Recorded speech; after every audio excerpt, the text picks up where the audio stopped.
Go. Yeah, you're live, buddy. Very nice. All right, so welcome everybody to session 5 of Real Estate Mastery with our main man, this dashing gentleman you see on your screen there, Andrew Ragusa. And this is going to be a quick one, and it's going to be a powerful one, though, too, because leveraging these connections in your business is really what can help take you to the next level. So what are we getting into today? So right now, what I'm trying to do really quick before I start talking is pull up some stuff on my screen that I'm going to share with you guys. And first, what we're going to do is a quick recap for those who are just tuning in. Just really quick, go over the last 4 sessions. Luke, is there anything you want to announce while I pull this up? I think we're all good on my end. Discord community stuff. We got our mastermind tomorrow, 7:30. I'm hoping to bring back, if you've been in the Discord for a while, we did those guest sessions. I got a slew of DMs out to bring some guests into the masterminds, hopefully provide you guys some new perspectives, some new guests. If you have anybody that you think would be a great guest or speaker, I'm happy to send some cold DMs out. Other than that, can't give away another lead gen account tonight. Unfortunately, we're all maxed out on our beta testers. But yeah, just stay tuned for the mastermind and stay tuned for some changes in the server. We're going to be changing the whole layout and kind of condense some channels and really waiting for this forum feature. But that's it. That's it on my end. Anything for you, Andrew? No, I'm ready to roll. So let's just jump into it because we're not going to be here long tonight, guys. Try to make a short session for everybody.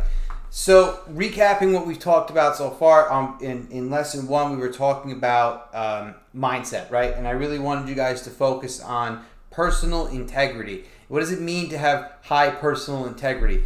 Well, the definition of the word integrity means to be a complete whole state. Meaning being yourself. Be yourself to the best of the ability that you can be you. And what happens is, a lot of times while we're out there interacting with other people, whether it's customers, realtors, attorneys, mortgage brokers, title reps, whoever, anybody, even prospects, people just come across on a daily basis, they are affecting you everywhere you go in every conversation you have. I told you about this phenomena called OPBs. It stands for other people's beliefs, right? And you know what's a great idea? A great example right now, the biggest OPB circulating the real estate market right now is that nobody's buying houses.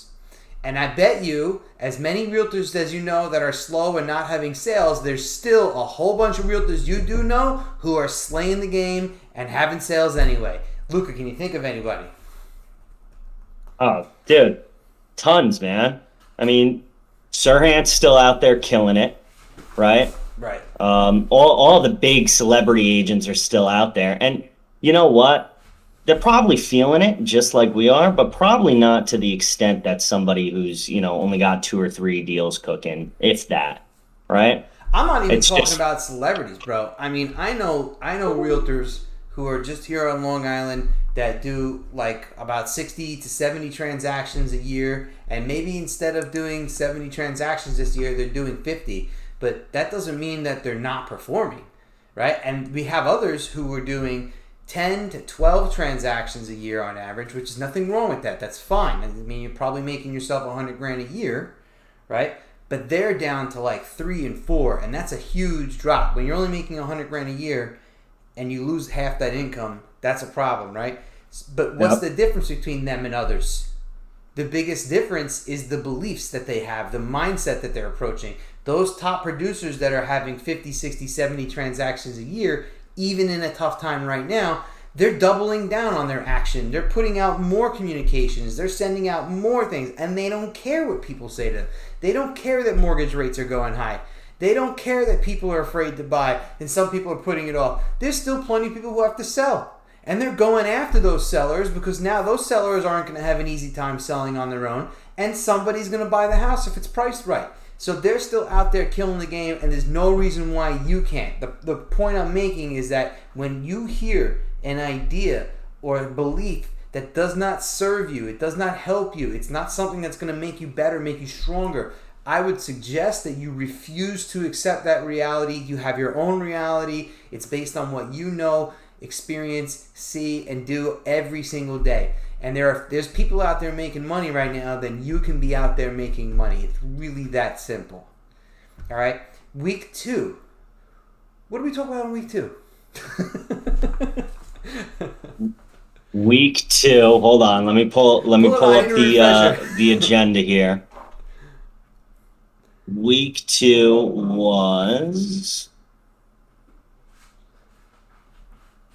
Ryan, you got to help me out sorting through these was playlists. Week 2 was that? Oh, communication. That was communication, right? So we were talking about the difference between verbal and written communication. First, we went over the communication cycle, how communication begins. You have to understand that when one person wants to send a message to another, there's a process to this. So first we have person A who wants to send a message to person B. Person A starts with a thought, an idea, an intention. There's something that's beginning back behind them in the mind that they're going to send across this plane over to the next person who's going to receive it, right? So if this is person 1 and this is person 2, he's going to send info to this guy, right? And it's got to travel across. Then what happens is that second person receiving the information always sends something back. There's always some sort of acknowledgement to let you know that they understood.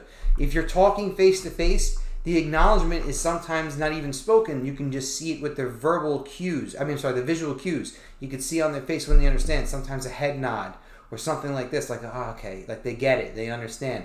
There's always some sort of acknowledgement.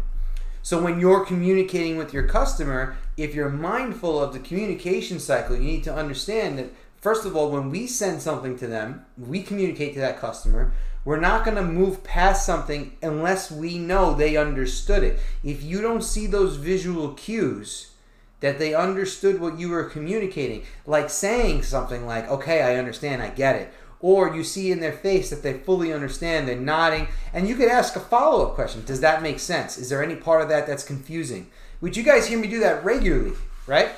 So we don't want to move past anything in our sales cycle, whether we're going for a close or we're doing a pitch on like a listing presentation, or we're talking about why we got to offer more, whatever it might be. You don't want to move past it unless we know the communication was received. Otherwise, that person will not be able to make a decision. And remember now, there's 2 forms of communication. There is written communication and verbal communication. Written communication will stay out in the universe until it's destroyed. Right? We have paper communications. We have stuff here. Here's a receipt, right? This has information on it that will constantly communicate and translate into the world until this piece of paper is destroyed. Every time you guys send out a flyer, a postcard, an email, a social media post, whatever it might be, you write down thoughts and put them onto a physical medium, it will stay out in reality. Now, a lot of people like to bash postcards, and they bash the mail, and they say, oh, people don't open their mail anymore. But that's simply just not true. In fact, people are starting to open their mail more now, recently, because they're not getting as many thoughtful handwritten letters like they used to, that was a common occurrence, right? So now, when someone sees like a handwritten envelope in the mail, people become curious. They do open that. All right. When you have written communication, you put that out there, it will translate into the world. Here, I want to show you guys something. Here's another example of written communication. I have these out in envelopes that I just send out. Okay. And what this says is, if you were planning to move, sell now. And I made a line graph of the real estate market, and then it shot up in 2020 and 2021. And right now it's doing this. And I wrote, you are here. And I made sure we had the years here, and I showed that this is the trend. Now, I don't have a crystal ball. I don't know if that's going to happen, but I know for sure it's definitely doing this right now, right? This is an example of written communication that will stay out in the universe until someone destroys it. Now, someone might open an envelope, put this down somewhere, and go, oh, shit. I really think we got, we're planning on moving within a year or two. And they might see this and think like, all right, maybe we should speed this up. Maybe we should do something now. We might be depending on the money from this house for something else, right? More importantly is that this if it doesn't get thrown out, it could get buried underneath another pile of papers. It could be, stacked somewhere, or just sitting out on a desk and a countertop, and maybe they mean to call you later and it sits out on the side. Everyone who walks by it is going to see it. It's going to communicate to anyone out there, and it stays there as a persistent thing until someone literally gets rid of it. You want to get technical, it could even communicate to someone if they fish through the garbage and pull it out, right? But we know that's not likely to happen, but my point is it's still there. Okay, so the power of written communication is that you can stay there, you can pump out content and impact people over time. If you guys Google my name, just Google Andrew Ragusa, and click the news tab at the top, you might start seeing, they might be buried now because some of them are for like a year ago, but I was pumping out news article after article, just putting out constant communication. I made lists like top 5 things you need to know before buying your first home, top 6 things you should do before selling your first property. Here's 4 important facts about buying a foreclosure. I put out article after article after article and dropped them in press releases so they would go out into Business Insider and Yahoo News and whatever other platform would pick it up. Now that cost me a lot of money to do that, but my thought process was like, hey, people are going to be clicking all over the internet. They are going to search for key terms similar than this, and then they're going to see me writing articles. And I have had, to this day, people who still call me from the news articles I wrote back in 2020. And those are sitting out there on the internet. I should up those. I should renew them and write some new stuff, right?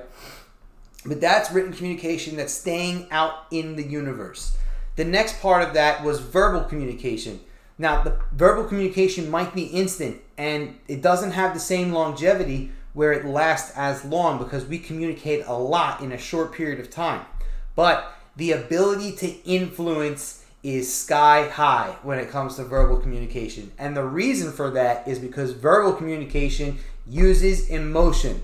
And you have to be mindful when we're catering to our customer, when we're sitting down with our customer, our sales prospect, whatever it is, we're actually designing an experience. We're creating an emotion.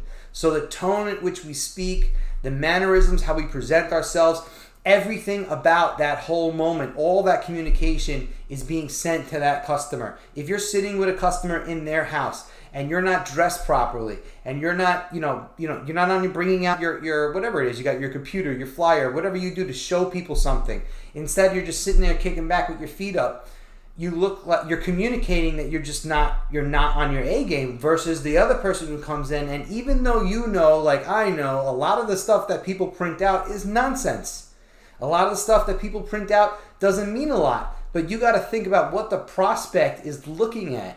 And they come with a presentation, and they come with flyers and materials, and here's an example of postcards we make for you, and door hangers, and this and that, and you're paying for this, and you're paying for that advertisement. They show them links and example pages and articles and press releases and whatever it might be.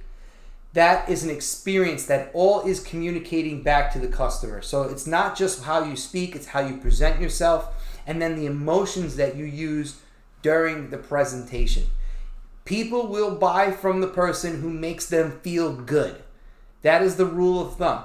Why do people buy a Mercedes and why do people buy a Honda? People buy a Mercedes because they feel good. They feel luxury. They feel like this is a value car because it feels fancy. It's great. It's a status symbol. It's a fast car. It's a sexy car. Why do they buy Hondas? Because they're economically affordable. They're cheap. They get you from A to B. They're very fuel efficient. They're very easy to maintain. They don't cost you a lot of money. Both of them create a feeling. And people will buy from the person who creates the feeling that makes them feel good. So your entire presentation needs to be catered around making your customer feel good. Rule of thumb, while you're dealing with customers, there's 3 things that you can do to improve your relationship with them. 1, communicate. Spend as much time talking to each other as you can. 2, be around them. The more times you show up, follow up, phone calls, door knock, whatever it is, you just keep showing up, they're eventually going to start to like you more than they like the other people out there. And then 3rd thing is find agreement. Find things that out there that you can agree on with the customer. And then you'll start having a shared reality. If you find stuff that you and your customer agree on and reality is becoming very similar, and you guys have things you really, common interests, all of a sudden the communication is going to go up higher, the amount of time you spend with each other goes higher. The more things you find in common, the more you can communicate with a person. So if you take any one of those three things and just increase one of those three things, you'll see that that relationship just builds and builds and builds and builds. All right, week 3. What was that? Probing for the objection, right? Leaked. I think we just went over. That was session 3, bringing certainty to the table. Okay, so certainty, and then was also finding the lead gen, tapping your network, off-market opportunities. Oh, okay. So, well, we remember. I don't want to skip over this. We need to probe for the unspoken objection. If you're with a customer and you give them all the presentation, you give them all the information they need, and they say, "Okay, great, we're going to think about it," then chances are there's something that they're not telling you. Okay? We need to probe and ask why and dig to find out what is the thing that they're not telling you so we can handle the true objection. The really simple way to do that is to smile and be like, "Why is that, sir?" If you guys remember the video that I pulled up of Morgan doing a sales call in the car for the car dealership, he was digging and probing and asking the customer, "Okay, yeah, I understand that you need to think about it. A thought happens like this. It happens in 2 seconds. Let me ask you, what's the real reason? Other than needing to think about it, is there any other reason why you wouldn't take this car right now? Right? Other than needing to think about it, is there any other reason why you wouldn't sign and hire us right now? Make us your listing agent." And you're gonna dig, and they might give you a new reason at that point. Then you address that reason. If that doesn't satisfy the problem and they don't want to sign, then that's not the real reason. And then you'd ask again. You just repeat the process. Okay, great. Other than this reason, is there anything else preventing you from moving forward with us? Right? And you need to figure out what the real problem is. If you stay strong and keep digging and smiling and being interested in them, I promise you they will eventually give you the real thing, and you'll be able to close them, and you'll actually be able to sign the sale. Okay, so it's all about looking for that objection. Now, Luca had mentioned bringing certainty to the table. Your job as a realtor is to not necessarily be their friend, it's to be their guide. Now, we do that in a way where we create high influence by building a relationship with the person. Trust me, I build strong relationships with my clients, and I love talking to them. But when time comes down to it, some people have this hang up when it comes to pushing. There is an appropriate time to give a command to the customer. If there's a property they come across and you know this is the right property for them, they are saying this is the right property for them, but they're stuck in this indecision, this scared state, this scaredy cat almost like state, right? Then that is an appropriate time for you guys to give a command. Command them and say, "Listen, it's time we have to write up an offer. We should get an offer on this before it leaves. Let's do this right now." Okay? Making a command is appropriate at certain times, and you have to use your good judgment to decide when to command the customer to do something. Okay? Obviously, if they don't want the house, they'll tell you, "No, we don't want the house. We don't want to make an offer." Fine. Then we don't force people to do things. But when they want something, and you know they want something, and they're just not making that leap, I promise you there's probably something that they don't understand about what they're about to do next, right? And the way to avoid that is to do the consultations that you guys saw in week 4. Okay, that was last week. If you have the time, if you make the time to sit down with your customer and tell them, "Hey, listen, when was the last time you spent $700,000? When was the last time you spent $350,000? Never, right? Okay, great. So unless you spend $350,000 on buying a house within the last 6 months, the market has changed, because the market's always changing, right? So even if they did it before and this is a second time buying something, the market has changed from the last time they did it. So you want to tell them, like, "Look, this is a big financial decision. Obviously, you know how important this is. So what I would like to do with you is sit down and show you over Zoom all the sales that have closed in your town for the last 6 months. So you pull up their town on your MLS, you pull up all the closed sales, and you walk them through it. And you show them, "Look, here's the total closed sales in a 6-month period." And then ask them, what is their specific criteria for purchase?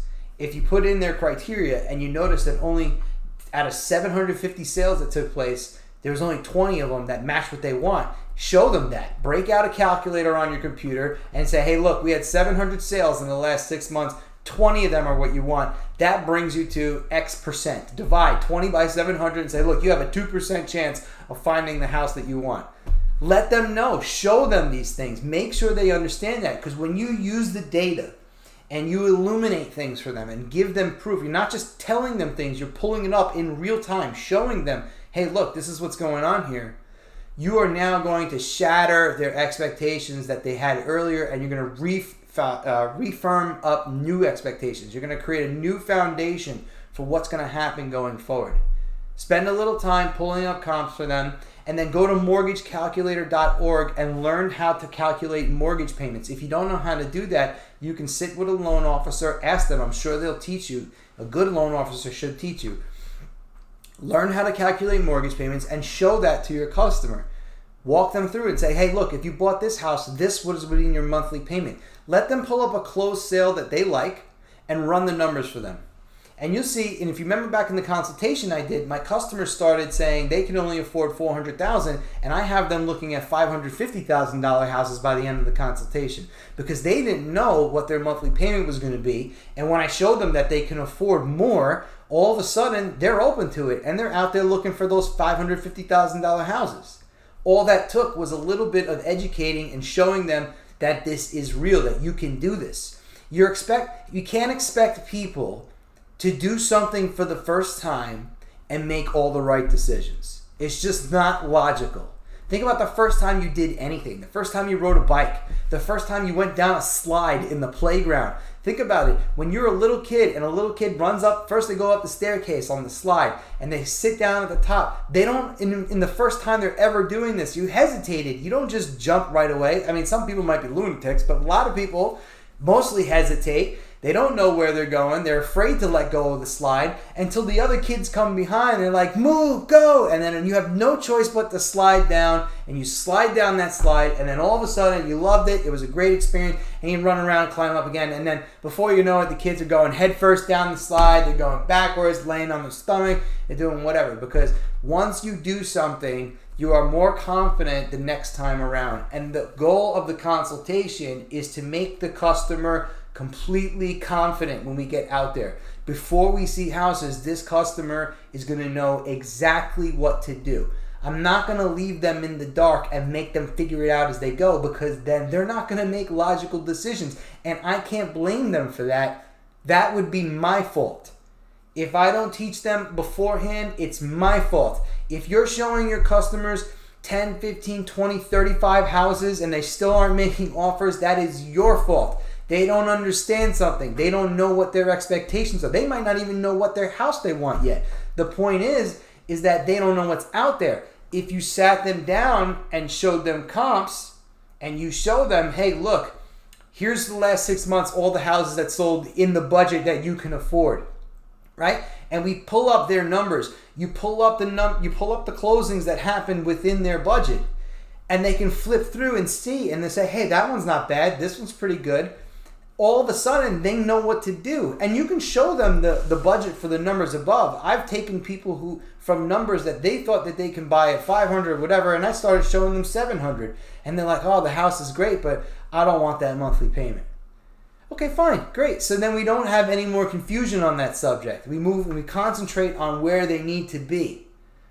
You understand? So if we just build that certainty and educate the customer, show them things with comps and proof, and we're not just telling them things. You don't just come out there and tell them things. We prove things. We do things by keeping in mind that these are people and they want to learn.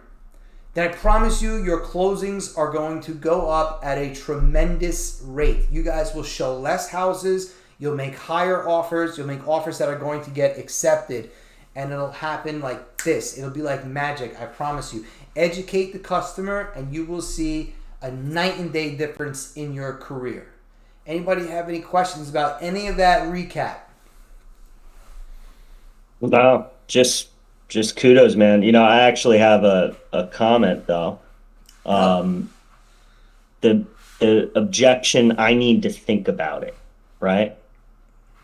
That's probably a clear indication what you're saying, that you didn't communicate something properly. Because as the professional, you're the source of the information, right? Yeah. What's there to think about? I need to go call two other realtors. So that's like an alarm bell in my mind that, all right, you didn't explain everything fully. Sure. Yeah. I mean, look, when sometimes people there are certain personality types out there that you might come across that will say something like, I need to think about it, simply because they came out with the expectation already that no matter what comes out of your mouth, you are not signing them up today. There are people like that. There are people who feel like even if you gave them everything they wanted, the product, the service, the best price on commission, you told them you could sell their house for the most money. They love all your marketing. They love everything you're offering. They think that you are the best realtor. There's everything they want is on the table, and they still don't sign. Then there are people out there who literally make this game. This is a game to them, and they can't do it with you at that day and that time. There's a couple ways to handle that. So first, if you're positive that this person fully understands everything you went through the sales cycle, you've asked them many times, other than needing to think about it, is there anything else getting on? And they're literally just stuck. No, man, just need to process. Okay, if they are telling you the truth, then that's the case. Then you can tell them something like, okay, I understand. I'm going to follow up with you at another day, another time, whatever it might be. You tell me if you can find something better, and whatever you find, I promise you I'll beat it. Right? Because there are people out there who want to play that game. And we're not going to focus on closing every single person out there. That's unrealistic. We just want to close the people that can be closed. We want to close the closables. I have people who want to play the game sometimes. They come around and they're just not signing up. It is what it is, whatever. Fine. Go ahead. I mean, I still did my thing. Some of them come back and some of them don't.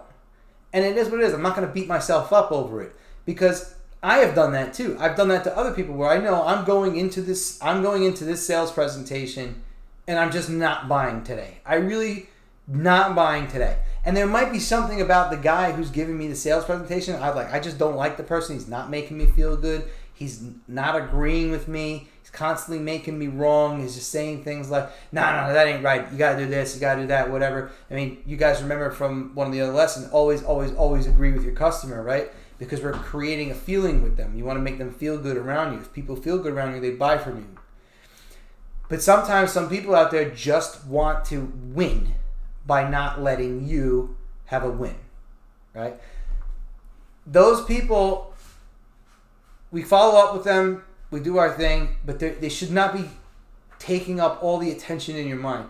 Let's focus on the people who have real problems, who really want to have those problems solved and want the help. There's a lot of people out there like that too. I've come across more people in sales presentations who are happy and make decisions to do something, like take action and say yes, than I find those who just want to say no for the sake of saying no. More importantly is that if you have a good mindset and sound integrity, you're not going to let those people influence what you think. If you have a good product, if you have a good service, and you know that this product and this service is good for the customer, tell them to do it. Don't even think about it. Just tell them to do it. Go for the close. Push. Say, hey, why not? Why not do it now? I understand you need to think about it, sir. Why not do it now? And if you don't feel like that, if you don't feel like the product's good, then that's a mental thing they got to work through, right? Yeah. Yeah, you could ask them too. Ask them, hey, look, I mean, do you like my presentation? Yeah, I did. Do you like the commission? Yeah. You agree with the price for the house? Absolutely. All right, so why not do it now? I'm here. Let's do it. Let's do it right now. Let's get it rolling. Okay, even if you need a little bit of time to set something up, it's fine. I got to build out the listing. It's not like we're going to have it on tomorrow. So let's just sign right up. I'm right here, right? You can push. If you believe in yourself and what you have, then tell them to do it. Push to do it. I know for a fact that no matter what realtor comes out there, there's realtors who sell way more than me. Way more than me. There's a guy here on Long Island, I think it's Brian something. He sells 200 units of real estate a year. 200 properties a year. On Long Island. On Long Island. Only Long Island. He makes way more money than me. But I don't care because I know when I meet that customer, no one is going to provide a better service, a better product, or a better experience than me. Hands down. In fact, I don't want to say people's names. I know people who sell a lot of units, like up there, like 200 or maybe 100, 150 units, and they have terrible ratings. They have the worst reviews online, and they have a tremendous sales history. It doesn't matter. So just because you're not the top producer, top performer, doesn't mean that your product and your service is not worthy of being the best. In fact, the only reason why more people aren't signing up with you is because you're not calling enough people.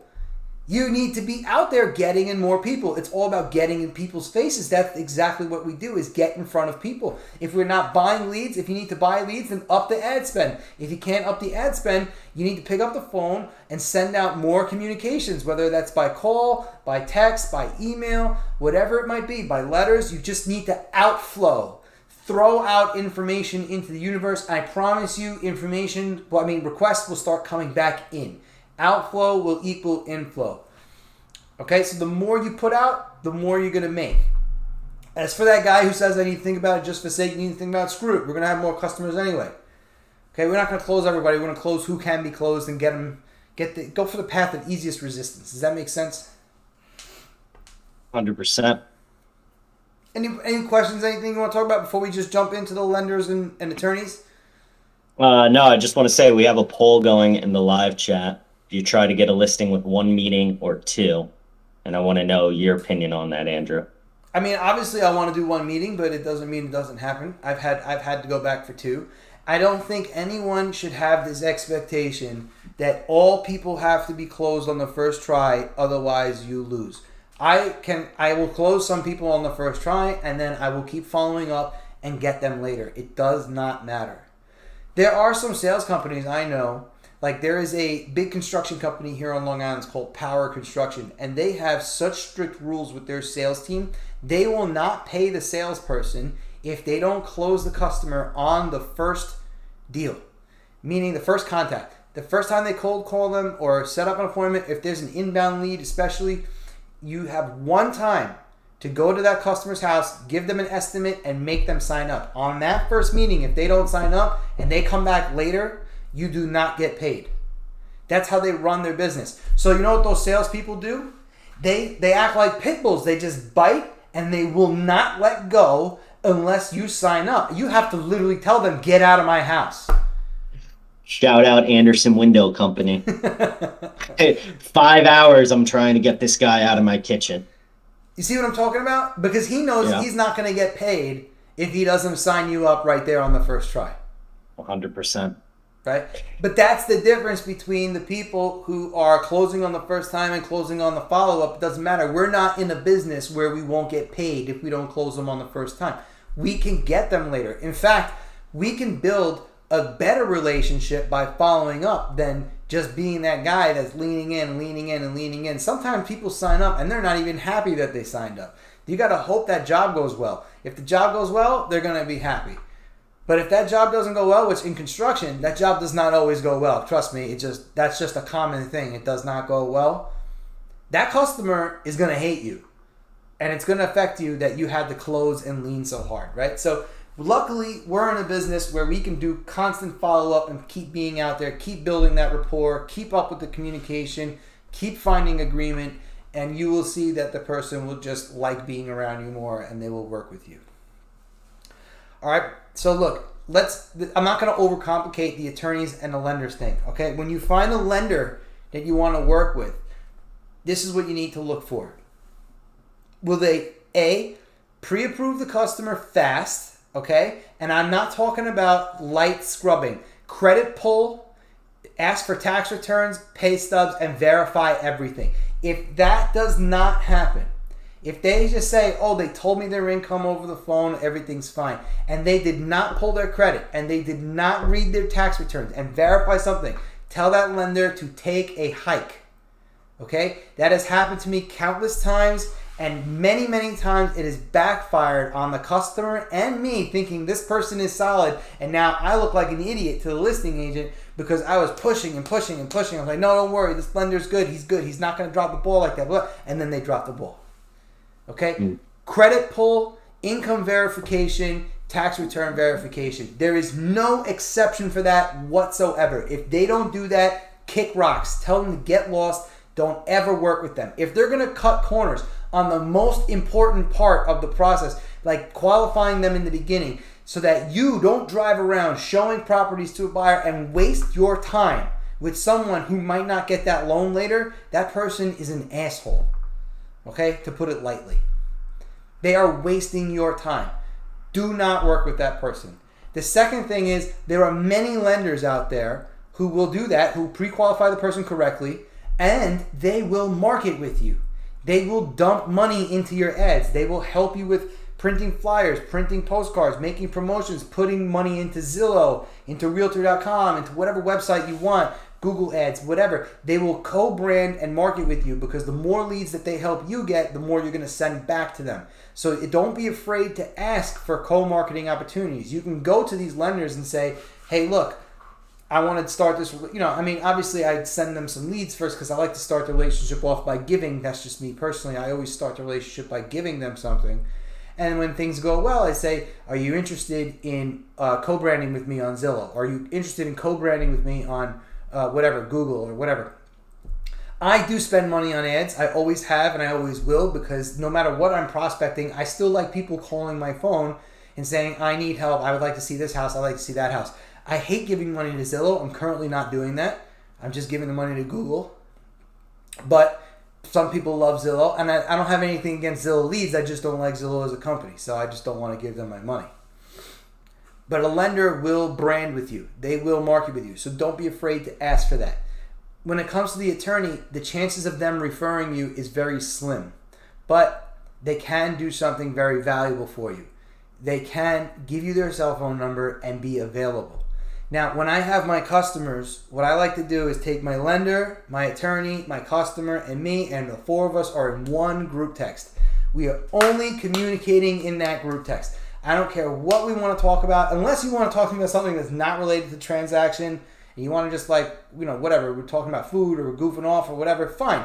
But when it comes to that deal, we only talk in the group text. I can't tell you how many times when I'm flipping a house, I got to tell my lawyer, hey, text it to the group. Text it to the group. I must have told him to put my partner on the email chain 5 times before he finally did it, and I had to flip out and say, how many times do I have to ask you to put my fucking partner on the email? And then all of a sudden, now we're texting in the group. Now my partner, my realtor, my attorney, we're all on one page. So we can finish our flips. We can't move projects forwards unless we're all in communication with each other. And that's the same thing you need to do. Make sure that your lender, your attorney, and your customer are all in one group. If you're working with a seller, then it's the seller, the attorney, and you in one group. Don't ask the customer, can I have them call you? Can I have this? Just give the command. This is an appropriate time to give a command. Command and say, hey, I'm going to put you in a group text with the lawyer so the 3 of us can stay on the same page. Or I'm going to put you in a group text with the lender and the attorney because I want everyone to be coordinated. Tell them this is what you're going to do and just do it. Okay? You're the leader here. Take the lead and lead. That's the point, right? We take control and we lead the customer.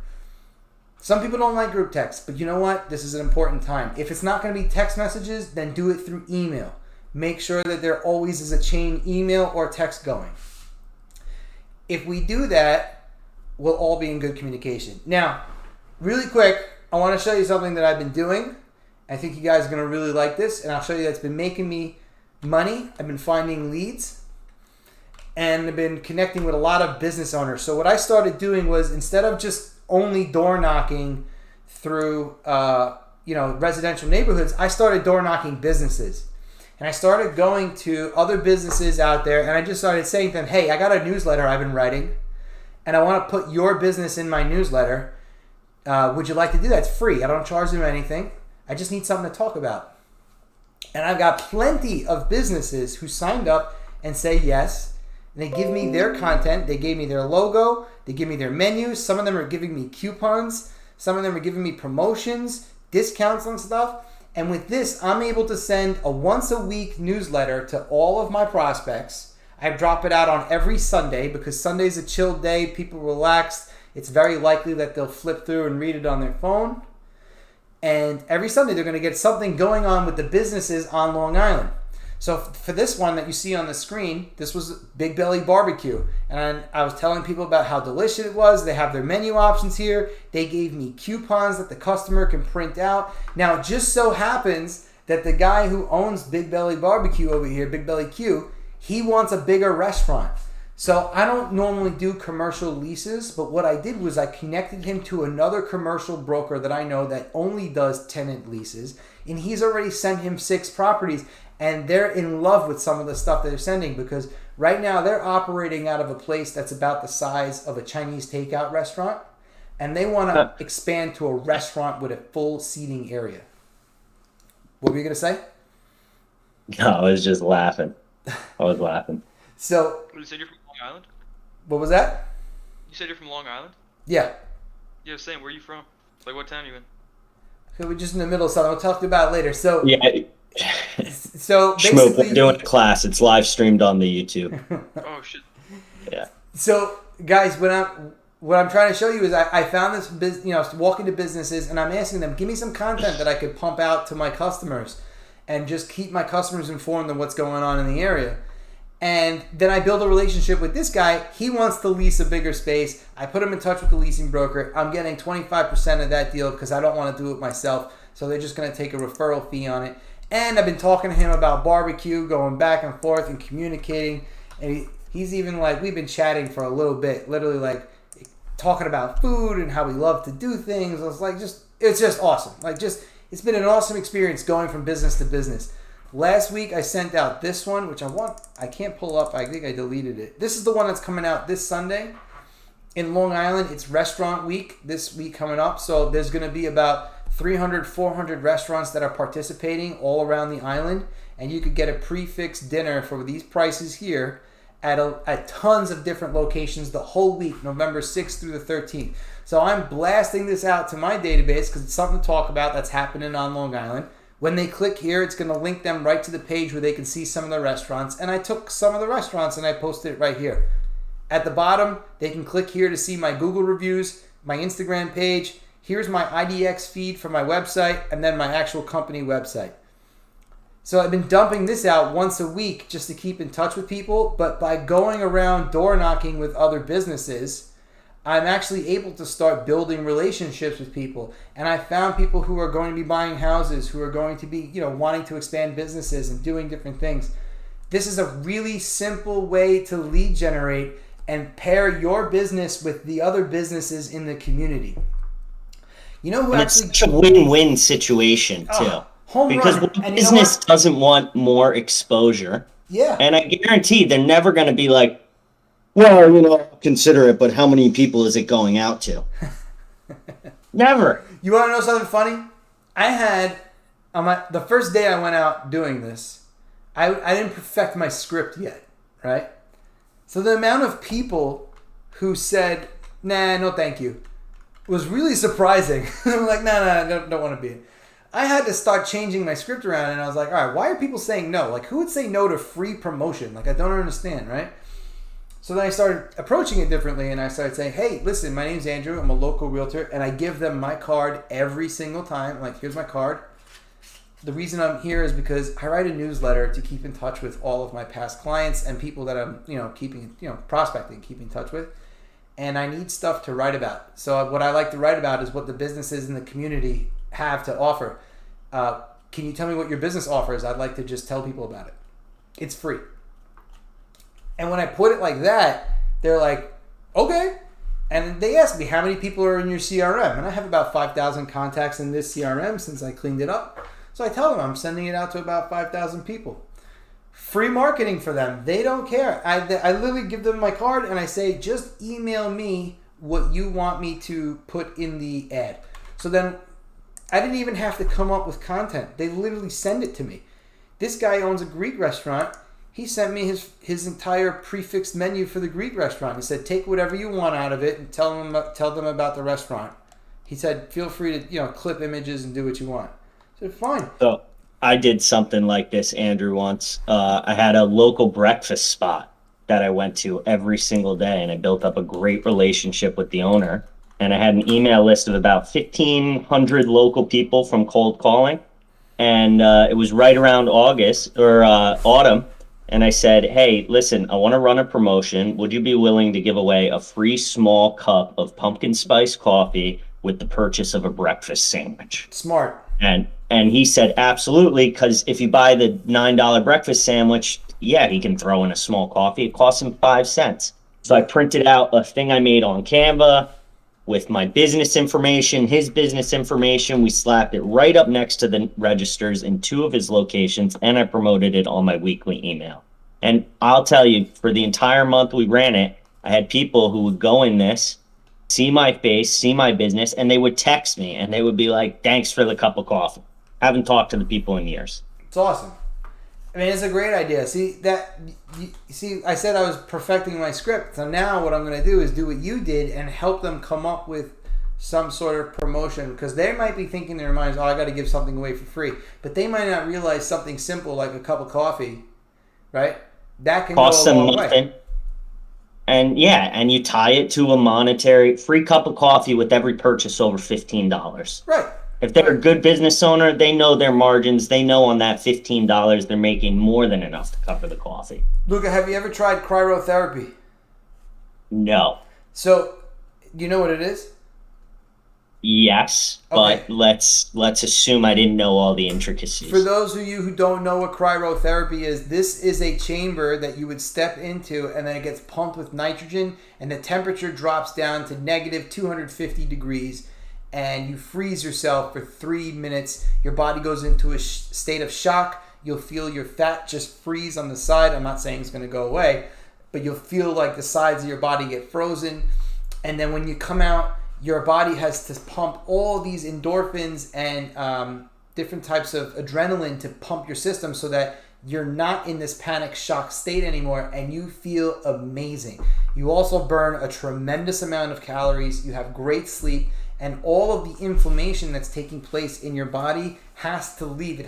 Your body has to get rid of it because it needs to preserve itself at that point. It can't have frozen liquids inside. So literally, it gets rid of inflammation in the body, just like ice does on anything that's inflamed. So cryotherapy is one of those things that you could try that like gets people an adrenaline rush and it feels so good. And I love doing it. I went to the cryo place and I said, guys, give everybody a free cryo session just to try it out, right?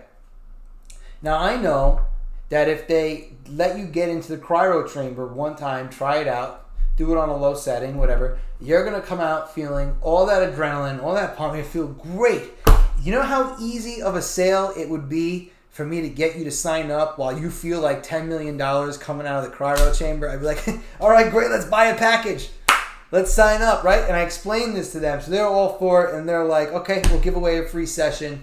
So we pop that and put it in the email. And I'm not going too hard on making these things. I literally go into Canva and I just start playing around with some of these formats that are already right here. I'm literally just taking what's there. If you guys don't have a Canva account, Canva is basically like the realtor's saving grace. We could do everything here. Right? So you go into Canva and you could use one of these formats and just pop in the pieces and change it up and make it work for you. It's not rocket science. It's very easy to make yourself an email like this and send it out to customers. And I promise you that if you want to lead gen at the same time, going business to business will find you work. You will find work from other people out there. And that's going to wrap it for some up. questions? What'd you say? Can we pause for some questions? Yeah, I'm done. So Just let's one. just do some questions. Yeah. So, Quick. yeah, Schmoop, you're on the call. You can ask first. Wait, you said the cryo or whatever it's called goes to negative 250. Yeah. How does it feel when you're in there? It feels fucking cold, bro. Yeah, that's crazy. Schmoop, did you have a question about any of the business practices? Or are you just itching to get into a cryotherapy chamber? That sounds pretty cool, but I do have a question. So I'm 17 right now, and I've been looking a lot into real estate. Like, what do you think the first thing I should do is? Like, start getting into this? Because I want to be a property manager just to get like my foot in the door and start learning about stuff. Like, do you think that's a good idea? If you want to be a property manager, go find someone who's doing property management and shadow them, work under them. Even if it's for free for a little while. You just need to get the experience. That's more important than anything else. Mm-hmm. You got any other questions in there, Luca? Yeah, from the chat, Will Betancourt asks, what is the typical ad spend a lender will do? $500 a month? I think it depends on your relationship with them and what their tolerance is with their bank as well. So a lot of times, the banks, what they do is they give the loan officer a budget to work with. Like, for example, my sister's a loan officer, and she gets $12,000 a year or sometimes more. It depends on how many sales she did. I think this year that just passed, she did more, so she's up to like $24,000 a year that she can dump into anything she wants, and the bank will pay for it.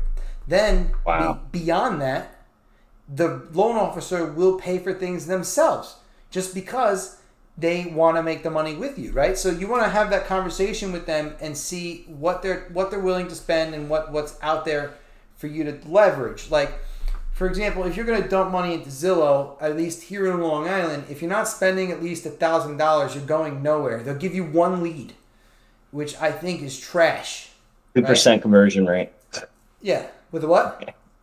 It's got a 2% conversion rate. Yeah, so it means you need to be on it for 50 months at one lead a month. You know what? I don't knock Zillow leads because in 2016, when I was doing real estate, that was my first year.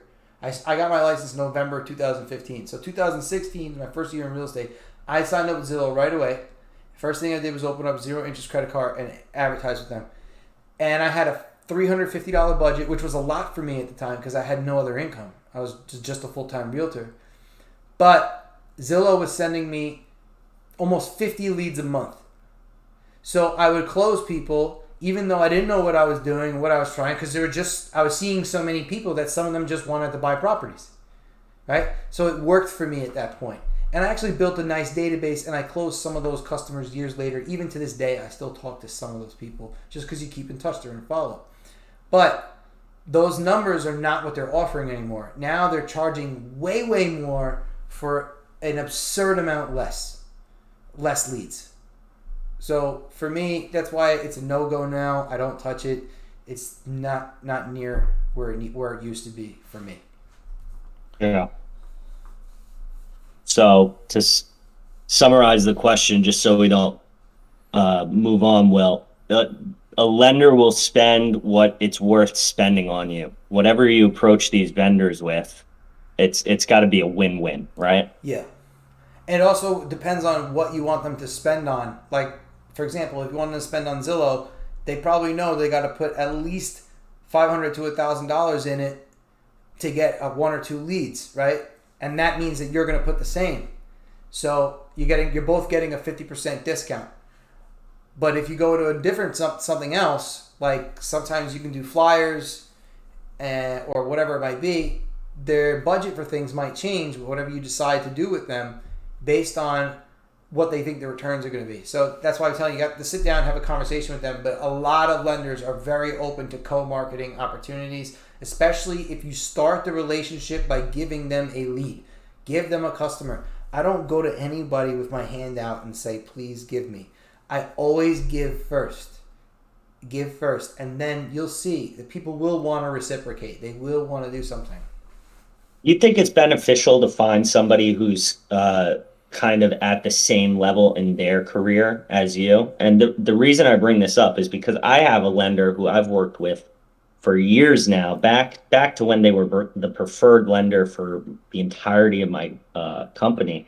And they just had a referral closeout where they did the financing. And, I didn't even get a text, thanks for sending, like nothing. I mean, they closed it out all well and good, but there was no thanks for sending this over, because they are like a top mortgage lender in like the country now, and it's almost like one deal is small potatoes. So do you think it's beneficial, like if you're a new agent who's hungry, to go partner up with a newer mortgage lender who's hungry, or you go for someone who's at a higher level than you? What's your opinion on that? Knowing what I know now about life and careers and growth and everything, I would look for a certain personality type more than anything else. If I could find a person who does way more sales than me, way more, I mean a lot more, right? And I can connect with them and they have a personality type where they're happy to teach, they're happy to mentor, they're happy to nurture. Like I come to do these things, I'm not paid for this. I just like helping people. I want to see people win, right? So if I find somebody that's willing to give and they do it and they don't ask for anything just because they're happy to see people win, I would connect to the person who's doing better because I know I will start doing better learning from that person, right? Now, at the same time, I totally understand where you're coming from, where some of them are producing at such a high rate that your one deal means nothing to them. So there's kind of like, there's a scale here that we're trying to balance out of like, okay, I understand. I want a top producing team, but I want a person who's still going to treat me like I matter, right? So we got to figure out where is that happy medium. Now, at the same time, if you have a friend who's kind of on the same level as you, you're both motivated, you're both growth oriented, and you're looking to get better, then partner up. You know, whatever. You still push each other to do more. You still push each other to be better, and especially if they're willing to spend with you. So I wouldn't say that every single time I would have to go to the person who's absolutely making more money than me. But if I can, if I had the choice of the two, I would. That's where I would want my priority to be. Makes sense. Let's see. Shelby R wants to know, what service do you use to create the weekly news emails? Canva, and then I blast it out with Market Leader. Awesome. Amy Lynn says, I've seen people doing this with business owners. She's talking about the teaming up so they can have access to their database of customers. Is that kosher? I haven't asked for that because for me, again, like I said, I always start relationships by giving, and I'm giving to them. I'm just giving them free marketing, right? And the guy at the barbecue place and I have been hitting it off. We've been, just really talking about food and spices and barbecue sauces because we both love to eat, and I love to cook, he loves to cook. So we've communicated so many times and gone back and forth talking, and then I showed him the email and he loves it, that I know that I could eventually be like, hey bro, listen, I want to do another one with us. Can we add some of your customers to it this time? And I don't think he would object because I've built a relationship with the person, and I also gave him some free advertising, free marketing, But it's never been my end game to think, what can I get out of this? For me, the benefit right off the bat was I'm getting content to write about, and I'm helping another business, right? So that was my win in that sphere. It's more important to me that I can keep in touch with my database and hit them once a week with something that they'll want to talk about or see. This type of email is something that I think I would open. If I got an email with a subject, let me show you something. I made the subjects kind of like catchy, right? So last week was Halloween. Now, Monday was Halloween. So the last email that went out on Sunday, there was this event where, I can't open it right now, but there was this event where there were these artisan carved pumpkins that were, designed, and they had like this crazy, you wouldn't believe some of the things. Maybe I can still pull it up right here. Yeah, look at this. You wouldn't believe some of the things that were designed. They made pumpkin Christmas trees and pumpkin dinosaurs and it was crazy. They were making this crazy stuff. And I linked a lot of this stuff back. So I was saying, there's this pumpkin, festival that's taking place here on Long Island. You guys should go check it out. It's free. I don't even know the people who run this thing. I didn't reach out to them. I just put it on the email, right? So it gave me something to talk about. But what I wrote in the subject, which is what I was trying to show you, I wrote, check out these artisan carved pumpkins. And they're like, what? Artisan carved pumpkins, right? Make you think about it. Then Restaurant Week is coming up. I said, it's going to be a delicious week. What the hell does that mean? Right? So you're going to open it up. You know it's related to food. Then the next one says, amazing barbecue, cryotherapy, calorie burning, and a clean house. The subject is meant to make people say, what is this? Right? Yeah. Make you want to open it and see what's going on. And then when I see that the content that's going out there is somewhat interesting, it's giving me, coupons, it's giving me free stuff, free trials, discounts on things, wouldn't mind getting this email once a week on a Sunday. It's not bothering me. It's not even on a busy day where I can't be distracted. It's coming on a Sunday. I wouldn't mind getting this. So for me, I was thinking if I can keep in touch with my customers and grab their attention each week, I'm winning. That's a win for me as a realtor. I keep showing up in your inbox and you're going to read what I send you. So how do I do that? I need something to write about. And that's where my win comes from, them giving me stuff for me to promote, right? Let me promote you. Love it, man. You're making me do a lot of thinking about where I want to approach business in 2023. Well, you know what? I want to tell you something. First of all, I want to give credit where credit is due, okay? The first person that got me thinking about this was Lauren Muska. Shout out Musco. Okay? Yes. Lauren Musko was doing something similar with the UFC thing, right? Which was co-marketing with them. Wasn't it? Was you have like this fight list? Do you remember that? She had like a promotion with her Brazilian Jiu-Jitsu gear shop. Yeah. So right off the bat, I was like, oh my God, synergy between the business not related to real estate. That's brilliant. And I started thinking about it. And then you and I were on the phone. And I told you I'm sending out a monthly newsletter. And you were like, bro, you need to up that up to once a week. Because you told me that's what Ricky Carruth was doing. So then I thought, okay, what am I going to write once a week? So I took Lauren's idea, I expanded it to more businesses, and then I thought, okay, now those businesses are going to give me the content. So like, I don't even have to think about what to write, right? So it's literally just giving me what to write.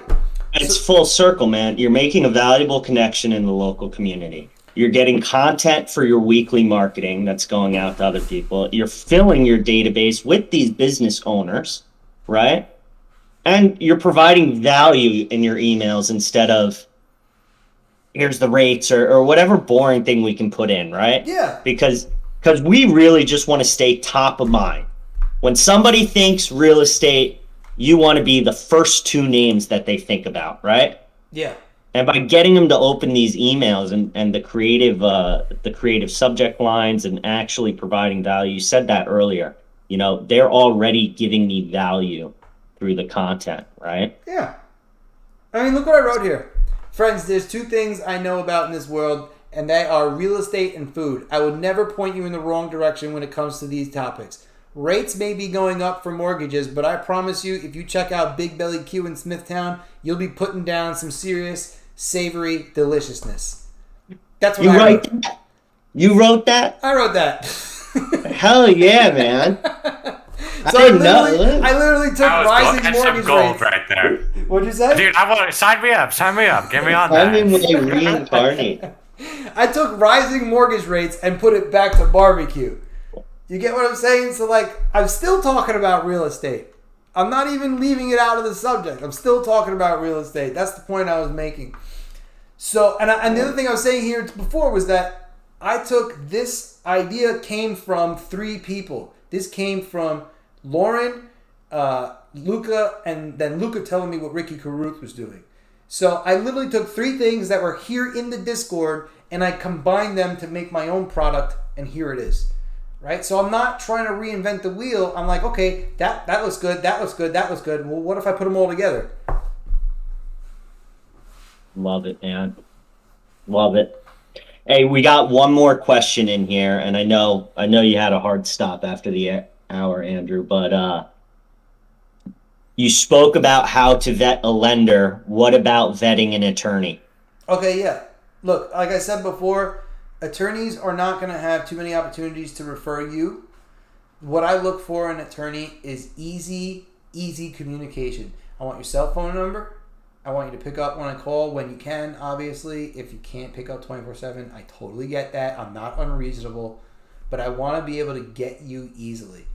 And if they need to explain things to me. Now, it just so happens that my lawyer tells me that sometimes I know more about law than he does. And that's not true. He definitely knows more. But there's many times we're in conversation and I'm like, well, section code, 307C says this and article 12A says that and, real estate code 9, blah, blah, blah.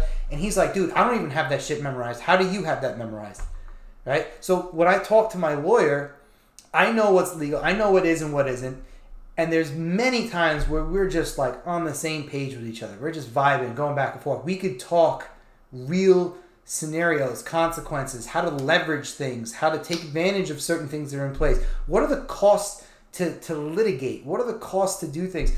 You understand what I'm getting at? So like, I know when there's times like, hey, look, we can make this move, we can make this play, because if they were going to enforce some sort of action on us, they'd have to spend X amount of dollars for this, that, and this, right? So for example, if I have a customer who's like 2 weeks behind on their commitment letter, but I know for a fact the lender is bringing it, whatever the delay was, I know I can tell them, yeah, sue me.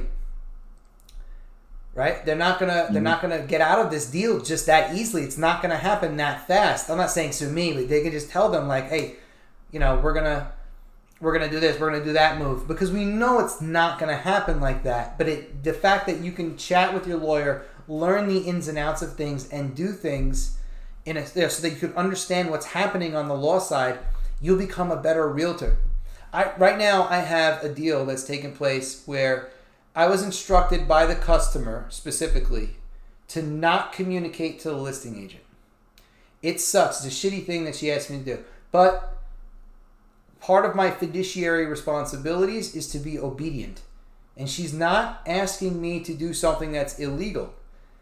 And you are required in New York to be obedient if it falls in the extent of the law.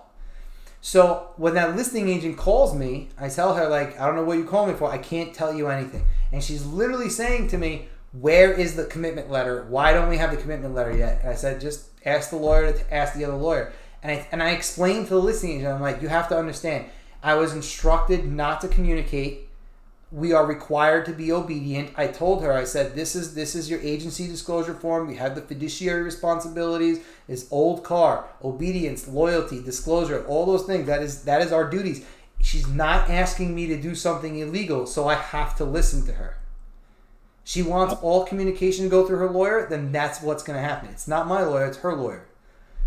And the listing agent is just bumping heads with me because I won't break the fiduciary responsibility. I'm being quiet, right? But I know what the laws are because I've had these conversations with my attorneys and I understand what I can and can't do.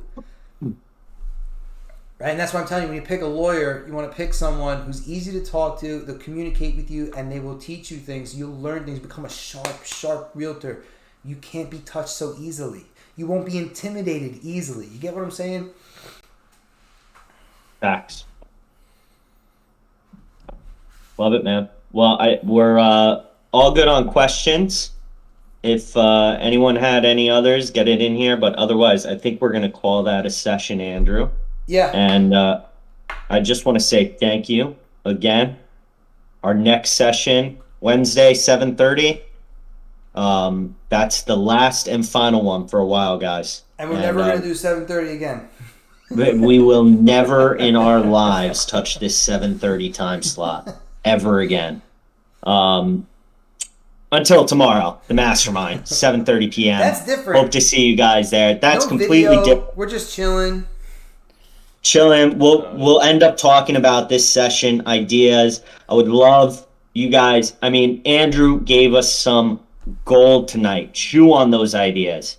You should have been listening to this and thinking about ways that you can integrate these tactics into your business. I know I am, and I'm excited. So thank you, Andrew. Of course.